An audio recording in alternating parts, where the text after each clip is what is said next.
Tobacco Root Mountains, Montana Territory, 1889. Winter was creeping over the peaks, frosting every exposed log and blade of grass.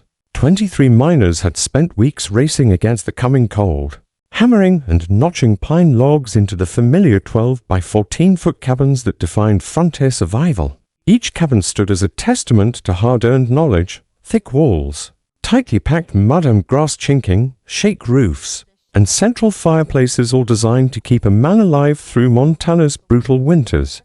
Then, on November 8th, Jack Thornton rode into the valley. He was 47 days late, long after the others had finished their cabins and stocked their wood. To the miners, his arrival was reckless. Jim Morrison, a veteran of 3 harsh Montana winters, shook his head and called it suicide. "Any damn fool knows you need for walls and a roof," he barked across the clearing. But Thornton didn't flinch. He had spent 3 years traveling the Dakota Territory, Wyoming, and Colorado, learning survival from Lakota and Blackfoot engineers people who had endured the same cold for centuries. He understood something the others didn't: the ground itself could be a shelter. While the others saw only snow and ice, Thornton saw opportunity. At the edge of his claim, a massive spruce rose nearly 90 feet high, its roots sprawling 30 feet in every direction. Instead of chopping it down, Thornton studied the roots, tracing the natural drainage and insulation they offered. He dug into the earth beneath the tree, carving a pit 8 feet long, 6 feet wide, and 4.5 feet deep. The miners laughed, calling it a grave, but Thornton moved deliberately, guided by the lessons he'd learned from indigenous winter shelters. By early December, the valley faced 8 straight days of brutal cold temperatures between 0 and 35°F. Morrison's cabin fell to 12°F inside despite burning through his entire stockpile of firewood. Webb's chinking failed, letting frigid air sweep through gaps faster than the fire could warm it. Sanderson slept fitfully, tending flames every 2 hours to keep his cabin from freezing solid.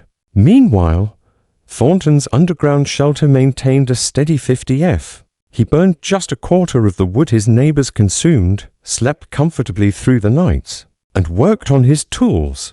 The miners began to realize Thornton wasn't foolish. He was using a centuries-old understanding of thermal mass, earth insulation, and natural design that they had ignored at their own peril. By the time the first snow dusted the peaks, Jack Thornton's pack horse picked its way along the narrow trail. Behind him lay years of experience, a simple iron-tipped digging stick, and the knowledge that sometimes survival wasn't about walls and roofs, it was about listening to the land, and those who had mastered it long before the white men arrived. The other miners watched in disbelief as Thornton set to work. He didn't swing an axe or saw down trees like they expected. Instead, he circled the massive spruce, studying its roots as if reading a blueprint etched into the earth. The tree's roots spread in every direction, centuries-old channels that naturally drained water and stabilized the soil. To Thornton, this was perfect, a foundation that no conventional cabin could replicate. "Even the Indians don't dig like that," Charlie Webb muttered, peering from his claim to 100 yards downstream. "They use tippies, not holes in the ground." But Thornton ignored him. He had spent the previous winter living in a Dakota earth lodge with a Lakota family, and he knew that underground construction wasn't primitive, it was practical. It worked with the natural properties of the land, the stable temperature of the earth, below the frost line, the thermal mass of living wood, and snow's insulating capabilities. Thornton began marking his excavation perimeter with his iron-tipped digging stick, 8 feet long, 6 feet wide, tapering to 3.5 feet deep at the center. Every minor root, every air pocket, every layer of decomposed needles and sand was studied and utilized. Major roots would serve as structural walls and natural shelves. Minor roots would create insulating pockets of air. While the other miners prioritized interior space, Thornton prioritized thermal efficiency. His small space would heat quickly and retain warmth far longer than any conventional cabin. By evening, 18 inches of topsoil were removed around the perimeter, revealing the natural drainage channels formed by the tree's root system. Morrison, standing across the valley, shook his head in disbelief. 3 weeks until the cold, and you're digging a grave. He shouted, but Thornton was undeterred. He understood a principle the others didn't. Survival wasn't about brute force or following conventional wisdom. It was about working with natural systems to create an environment where heat stayed, cold stayed out, and fuel was used sparingly. As the sun set behind the peaks, the valley echoed with the sound of conventional construction axes against pine, the scrape of draw knives. But Thornton worked quietly in the soil, shaping a shelter that would soon render all other methods obsolete. The first real test of Montana winter survival was coming, and while the others prepared for a battle with frost and wind, Thornton was already building a fortress against it, one rooted in centuries of indigenous knowledge and a deep understanding of the land itself. The miners paused their work, captivated by what looked like madness. Webb set down his draw knife, Sanderson abandoned his roof construction, and even Morrison stopped chinking his logs, all of them watching Thornton dig into the earth beneath the giant spruce. To them, it seemed a funeral in progress. This man, 3 weeks late, playing in the dirt as if he welcomed death, but Thornton worked with methodical precision. 200 years of decomposed spruce needles had created an insulating layer, nearly 18 inches thick. Beneath it, sandy loam drained naturally, showing no signs of water accumulation or frost heave.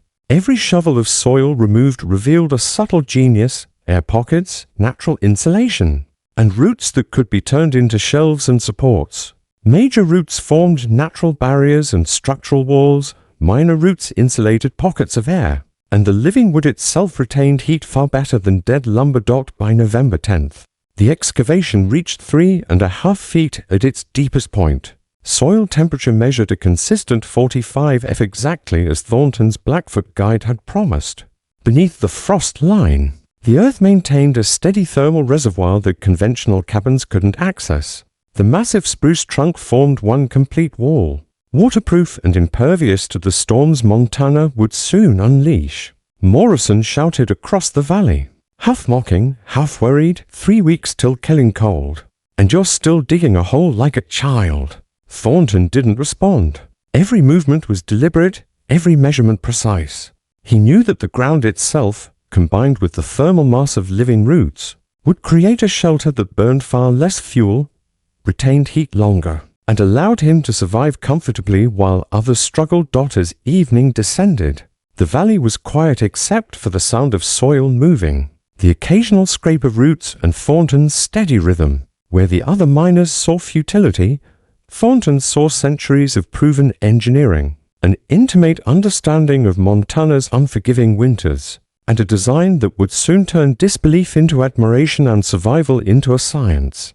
By November 11th, Thornton's excavation was complete, revealing a natural blueprint for a shelter perfectly adapted to Montana's harsh winter. The other miners approached with curiosity and disbelief. Sanderson, drawn by fascination despite his schedule, observed Thornton mapping the root system like an engineer reading a living diagram. Major roots channeled water naturally, minor roots created insulating air pockets, and the living wood maintained a steady temperature, features no conventional cabin could replicate. Thornton began constructing the roof, a phase that would test both his engineering knowledge and understanding of load distribution. For lodgepole pine logs, each 8 inches in diameter, spanned the 6-foot width of the pit, serving as the primary support. 47 spruce saplings, 2 to 3 inches thick, were laid perpendicular to these supports, forming a secondary layer designed to distribute weight evenly. Each sapling was individually tested for straightness and strength,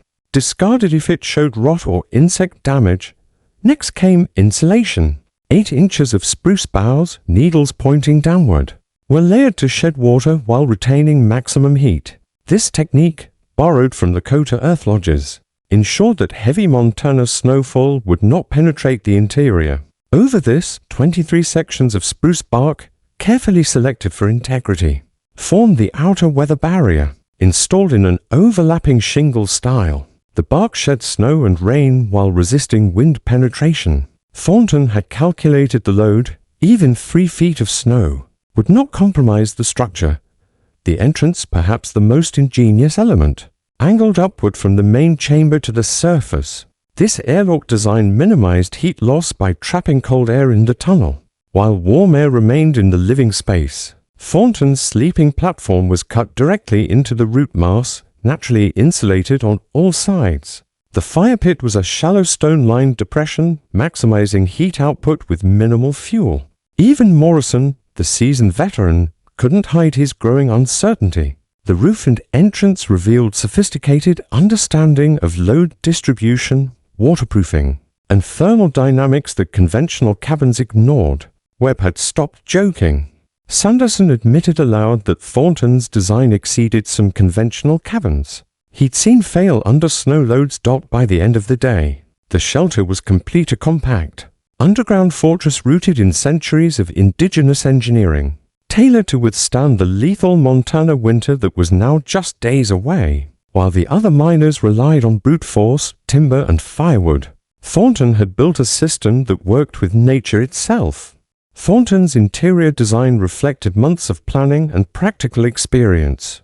The southeast-facing entrance captured every bit of winter sunlight, while sheltering against the prevailing northwest winds. Inside, the sleeping area sat atop an 18-inch raised platform carved into the root mass, naturally insulated from below and behind. The fire pit, a shallow stone-lined depression, provided maximum warmth with minimal fuel.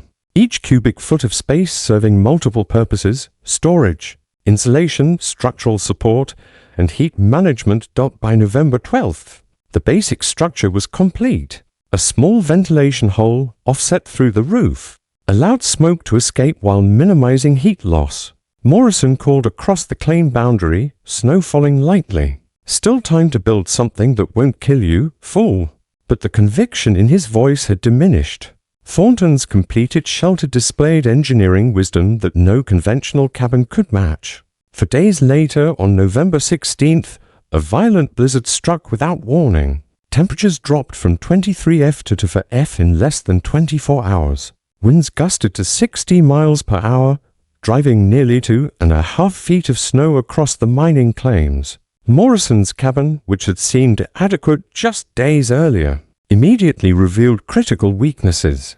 Mud and grass chinking cracked under the cold, gaps widened, and frigid air poured in faster than his fire could warm it.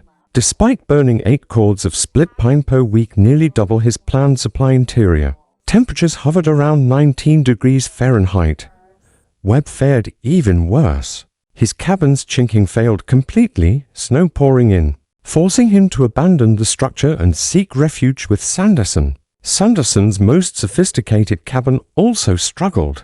The high ceiling, comfortable during mild conditions, allowed heat to rise away from the floor. Large interior volume demanded massive fuel consumption to achieve even marginal warmth. By contrast, Thornton's underground shelter, just 40 feet away and 8 feet below ground, maintained a stable 48 to 50 degrees Fahrenheit. The living tree roots provided thermal mass, absorbing heat during brief warming periods and slowly releasing it throughout the extended cold. Snow accumulated atop the roof, adding further insulation equivalent to our value 15, while the airlock entrance and tunnel minimized heat loss. Thornton burned only 6 to 8 pounds of wood per day, a fraction of what conventional cabins required. Sleep came easily, productive work continued, and the small space stayed warm without constant attention, a stark contrast to his neighbors, who battled frostbite, exhaustion, and fuel shortages. The storm's severity turned the miners' initial mockery into awe. For the first time, they saw that Thornton's design was not foolish, it was survival engineering perfected. By November 16th, with the blizzard raging, outside temperatures had plunged to 20 F. Thornton's underground chamber, however, held a steady 48 F. The earth below the frost line acted as a natural thermal reservoir, dismissed by conventional builders but now proving its worth. Living spruce roots absorbed heat during brief warm periods and released it slowly, stabilizing the interior temperature even as Montana's Arctic air hammered the surface. Morrison's cabin was failing fast. Despite burning through his calculated monthly wood supply in just 5 days, interior temperatures dropped to 12 F.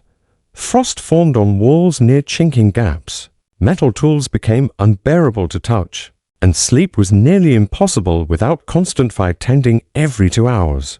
Webb's cabin, abandoned after chinking failure, filled with snow, forcing him to crowd into Sanderson's shelter. Overcrowding intensified fuel demands, depleted oxygen, and increased carbon monoxide risk. Sanderson, despite hosting Webb, struggled to maintain warmth. The 12 4-foot interior, high ceiling, and large volume of his cabin, designed for comfort in normal winters, became a liability under extreme conditions. Heat rose to the ceiling while floor-level temperatures remained near freezing.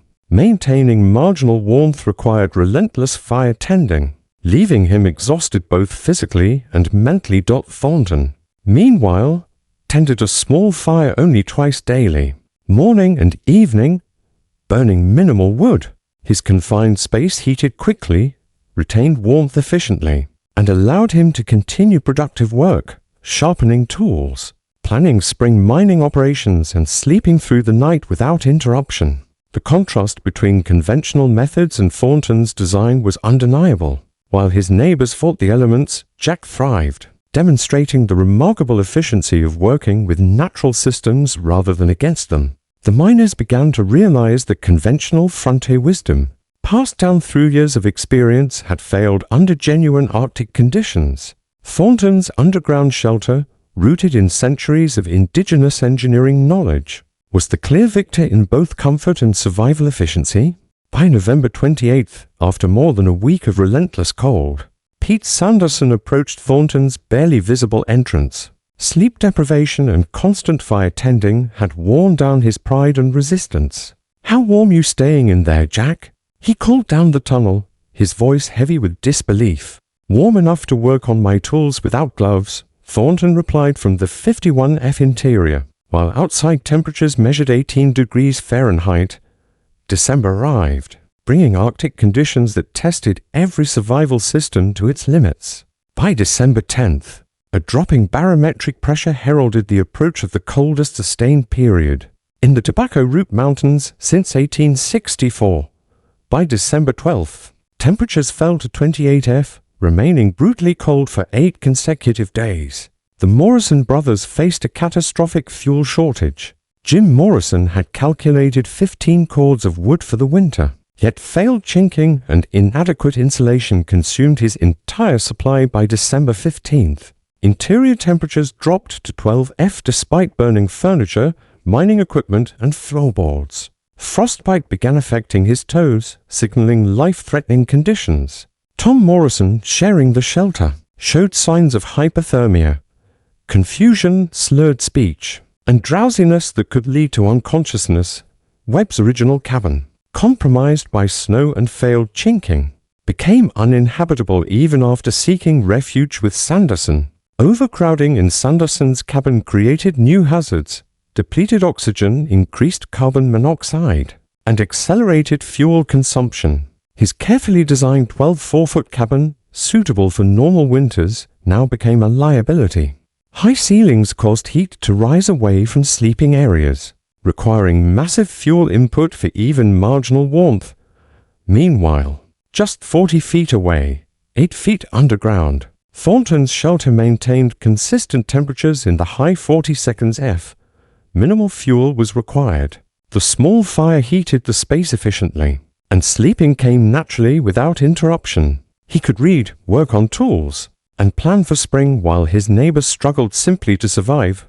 Thornton's shelter had transformed survival from exhausting, life-threatening labor into manageable, even productive winter living. The extreme December cold became the ultimate test, proving beyond doubt that indigenous thermal engineering principles, applied with precision, surpassed conventional frontier wisdom.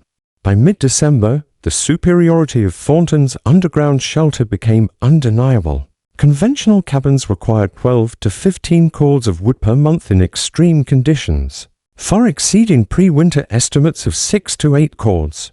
No miner had cut enough fuel to survive. Desperation forced them to burn tools, furniture, and even structural elements. Thornton, meanwhile, maintained a stable for 851F inside his tree pit, Despite outside temperatures plunging to 35 F on December 18th, his total fuel use for the entire month amounted to just 1 point, to Cord's inefficiency his neighbors could scarcely believe. Snow over 4 feet deep added insulation, the living spruce trunk provided thermal mass, and the airlock entrance prevented heat loss.